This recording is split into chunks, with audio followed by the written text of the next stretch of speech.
climate and the president's attack, here's his latest broadside against you and your magazine and the majority owner, Lorraine Powell Jobs. He writes, Steve Jobs would not be happy that his wife is wasting money he left her on a failing radical left magazine. Again, the magazine is not failing. Run by a con man. That's you, apparently. That spews fake news and hate. Let her know how you feel. 4 exclamation points.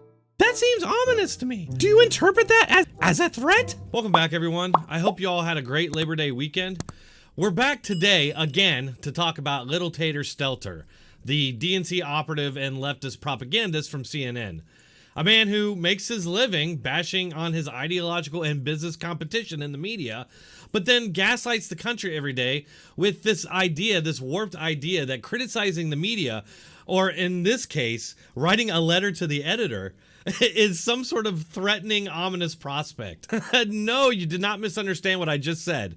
He and his little left-wing propagandist butt buddy think that the time-honored American tradition of writing letters to the editor is threatening. We're going to get right into Brian Stelter and his little meltdown with The Atlantic, but first take a quick moment to hear about this special offer for my subscribers from My Patriot Supply. When you see what's going on in our country right now, there's plenty to be concerned about. Social unrest is making life very uncomfortable, and it could quickly get worse. These are realistic dangers, so don't let yourself be caught unprepared. Here's what to do right now. Go to www.preparewithdronetek.com and start building your emergency food supply today. The experts at My Patriot Supply are the only people I trust and use. And right now, you can save $100 off a full 4-week supply of delicious, nutritious meals the whole family will love. My Patriot Supply makes it easy to be prepared at all times. And saving $100 off a life-saving 4-week supply of food is too good to pass up. The second half of 2020 is gonna be wild. So go to preparewithdronetek.com and get ready right now. That's preparewithdronetek.com. Do it now. Now, the reason I want to talk about this is because over the years, I've warned people that the media's goal and the goal of the left in general and the Democrats is to end all dissent and criticism against them. And of course, criticism against their propagandists in the media. They're doing that in a number of ways, whether it be through the education system or the tech giants and social media or the news media itself being corrupted and in the tank for one of the political parties. But along with that, they're also demonizing anybody who criticizes what they're doing. And you also see this when it comes to what stories they'll report. They won't report on any of the violence that we're seeing from BLM or Antifa every day across this country, but you might see those videos, you might see reporting about that on Fox News or the internet. So what do? They go out on the air and they say that anybody who's reporting this stuff is a far-right extremist. So that if you do see it, if you do happen to see that news, you'll just instantly dismiss it because CNN and the other networks told you that the people reporting that news are really bad. This is exactly what they're doing with criticism against them. They're painting anybody who delivers that criticism as somehow on the far-right fringes, somebody to be ignored and skeptical of. But never them. Never be skeptical of CNN or Brian Stelter. Right. Speaking of the climate and the president's attacks, here is his latest broadside against you and your magazine and majority owner Lorraine Powell Jobs. He writes, Steve Jobs would not be happy that his wife is wasting money he left her on a failing radical left magazine, again the magazine's not failing, run by a con man, that's you apparently, that spews fake news and hate. Call her, write her, let her know how you feel, 4 exclamation points. That seems ominous to me. Do you interpret that as a threat? You know, I spent a lot of my career covering dictatorships in the Middle East, and so I'm familiar with this kind of discourse. It is a threat. It is meant to intimidate. Oh boy, just look at this stoic, hard-hitting journalist at work. The way he just lobs that softball for this liar to then deflect any criticism aimed at him or the Atlantic owners. Because that's the job of the free press, right? To run cover and subterfuge for political hit jobs with no evidence to back them up. I mean, based on this response alone, you know this guy is a deceitful hack that is not worthy of your trust. What did he say? He said, quote, I spent a lot of my career covering dictatorships in the Middle East, and so I'm familiar with this kind of discourse. Oh, really? Because dictatorships are known for their letters to the editor. Peaceful, constructive discourse is obviously the hallmark of all dictatorships. What about anything that he says right here makes any sense at all? For one, dictatorships don't have a press. They have lapdog mouthpieces who gaslight their countries to retain or gain power. That sounds exactly like what our media does for the Democrat Party and what they will do for Biden if he manages to win this election. Trump told people to write a letter to the editor. This is something Americans have done since the first newspaper was printed.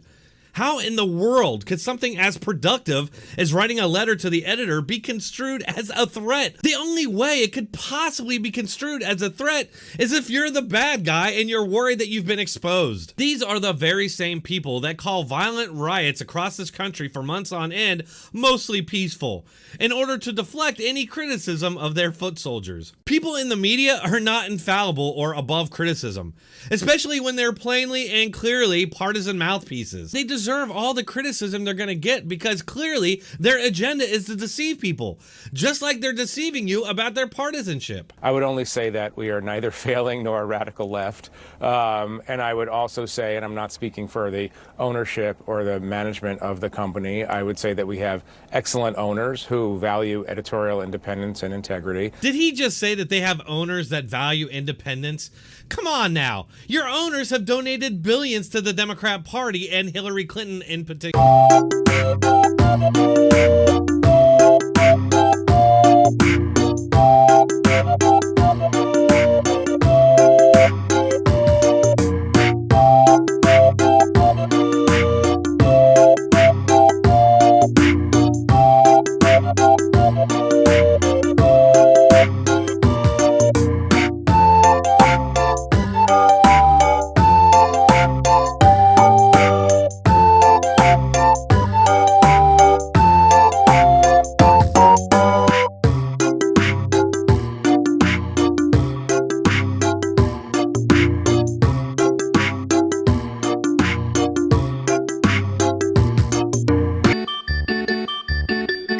It's an outlet that endorsed Hillary Clinton in 2016 and then became part of the resistance when she lost. I would just say that we are not going to be intimidated by the President of the United States.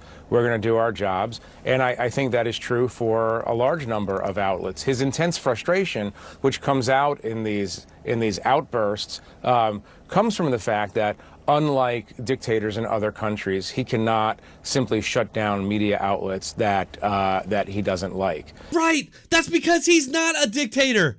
I mean, my God, he just basically said that Trump would be a dictator if he could be a dictator, which is just a deceitful way of saying Trump isn't a dictator. Look, it's clear to see The Atlantic published this fact-free story specifically to influence the election against Trump. And we've seen these tactics before. Dan Rather, formerly of CBS News, did the same thing. Just a couple of months before the election, Dan Rather published a fake story based on fraudulent documents in the hopes that it would hurt Bush in the election. And wouldn't you know it, the media still lies about this story to this day. I'm going to conclude this video by pointing out again that this is nothing new. Ever since Trump was elected, the media has really been trying to paint any criticism of the media as somehow wrong or fascist or an attack on democracy. While on the other hand, it's perfectly acceptable for Democrats or Democrat media to attack and malign any kind of media that's critical of them. The fact is, if you look at polling around trust in the media, you'll find that it's been plummeting for the last 20 years, with pretty much only Democrats still falling for their game.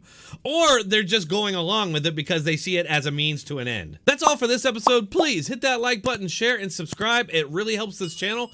If you'd like to support this channel, you can do so in one of the platforms that are listed in the description or pinned comment. As always, thanks for watching. Keep coming back.